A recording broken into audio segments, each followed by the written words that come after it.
Well, this episode of Swamp Thing definitely had some plot twists, didn't it? Or at least one big plot twist. And that's that Maria, she been knowing about Avery's bad behavior. As I think, as I'm sure, she already kind of knew. She's been married to the man forever. But, she was in on the plot to kill him to often. And I'm sure, they never stated it on the show, but she probably also knows about his affair with the sheriff. But, that's probably part of the reasons why. One of the many, the long list of reasons why Maria has decided to get rid of him. Now, there was this line the sheriff said to her that, oh, now you control the company or something like that. But, I don't think it's just simply ambition, that Maria wants, she wants to have it all and wants to get rid of Avery to have it. I mean, I'm sure if she thought that Avery was a stand-up husband and a, great partner, she wouldn't be, trying to kill him. This would have gone completely differently. But she knows the man she married. And that was interesting. I thought it was going to be something that, Maria might find out one day, during this season, that Avery was having an affair with the sheriff and, it would be like all hell would break loose.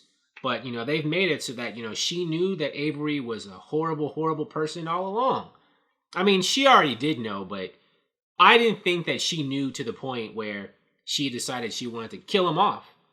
But, because this is a TV show, we know Avery's not dead. And we saw at the end of the episode that he's not. He crawled out of the swamp, out of the water. And I don't think... It looked like he was still a regular human man surviving. But, maybe the swamp water... there's stuff going on in this show. Scientifically and supernaturally. I'm thinking maybe he could be infected with something. Or he'll come back with some powers. To be, a villain. A super villain. To be like, mixing it up with powers to, terrorize the people who tried to kill him, who betrayed him. And of course, eventually run afoul of Swamp Thing himself. And I thought it was interesting how Avery, cunning to the last, when he was on the boat with the sheriff and Matt, he tried to throw in Matt's face the fact that he was his biological father, to discombobulate him and distract him so he could get away, to throw a monkey wrench in the assassination plot, the murder plot, right? Yeah, Avery, he is a cunning, tricky person to the last. I mean, that's why he's the character that he is, the person that he is. And I thought that was a cool tactic of his to use. It didn't exactly, well, maybe it did work. I mean, he was shot, but, in the commotion, he was able to survive and get away. So his gambit did pay off. If he hadn't done that, he might be dead right now instead of, someone people only think is dead. At the beginning of this episode, and it was a cliffhanger from last episode, when Swamp Thing, Alec as Swamp Thing, he had the fungus or the spores swirling around, in the air. And, Abby inhaled them and was like hallucinating him as, the flesh and blood Alec and not, the swamp beast or whatever. That I think is very similar to how there was some issues in the Alan Moore run of Swamp Thing where, Swamp Thing would have like this fungus or these spores that would have like this kind of psychedelic effect on people. And he would give them to Abby so they could like kind of have trips together when they were in a relationship together. And it was almost also like it was a substitute for sex, because originally I don't think that Swamp Thing, at least not in that Alan Moore run, he couldn't have intercourse the way, regular flesh and blood beings were.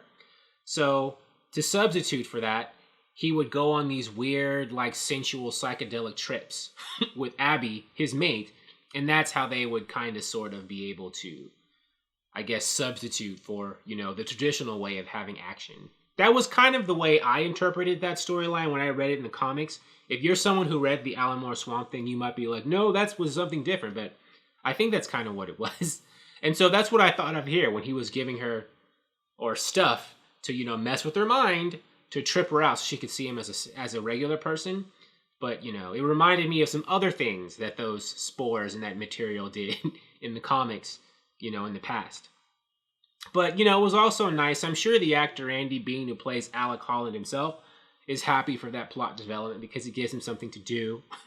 They are finding ways, to have him show up to give that actor work to do, to show up as the flesh and blood version of Alec.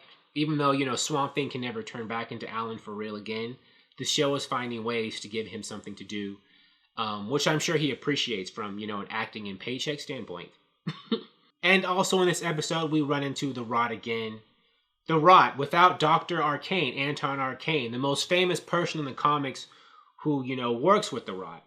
Strange to see the Rot show up in a Swamp Thing TV show without, Anton Arcane, Swamp Thing's most famous enemy, who, is a Rot wielder, showing up too. I'm pretty sure that, had Swamp Thing gotten a season 2, Anton Arcane would have shown up. I think they already kind of like teased him or, referenced him in this show. Like when Abby, I forget which episode it was, where she was like remembering her past, and there was this man in the shadows who seemed like a nefarious presence in, in her youth, right? They didn't say who it was, but I'm pretty sure that was supposed to be Anton Arcane, a character who would have shown up in season 2 or maybe season 3, but that'll never happen because this show's been canceled.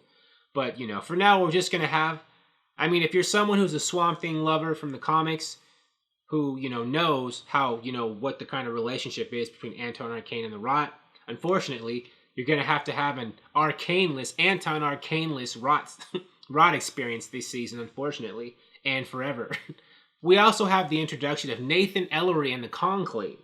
In the comics, Nathan Ellery was often referred to as Mr. E, and the Conclave was this shadowy organization that was involved in sending criminals to blow up Alec Holland's lab, and, that resulting explosion turned him into the Swamp Thing originally in the comics.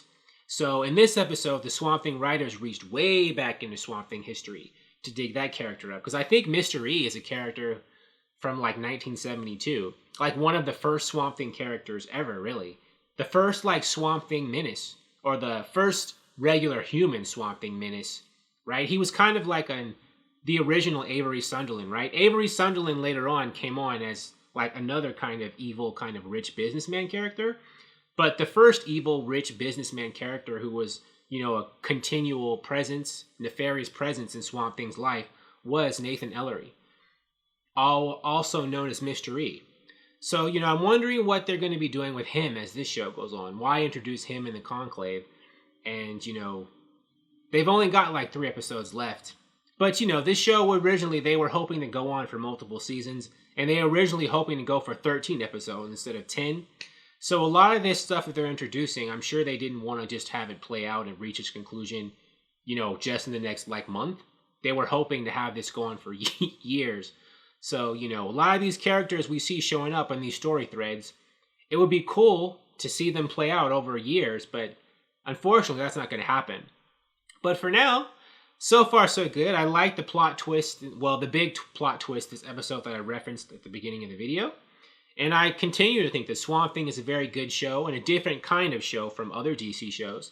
And it's a shame that, Suits at AT&T and Warner Brothers don't see it as a type of show they'd like to continue with. They don't see the value in having something that's different from, your typical comic book superhero show. That they don't think that there's room for things to be different. But, it is what it is. But I'll be here for the next 3 episodes. So stay tuned to watch with me. Thank you for watching. If you like this video, please like it on YouTube and subscribe to the channel because I appreciate your viewership, and I'll talk to you soon. Bye.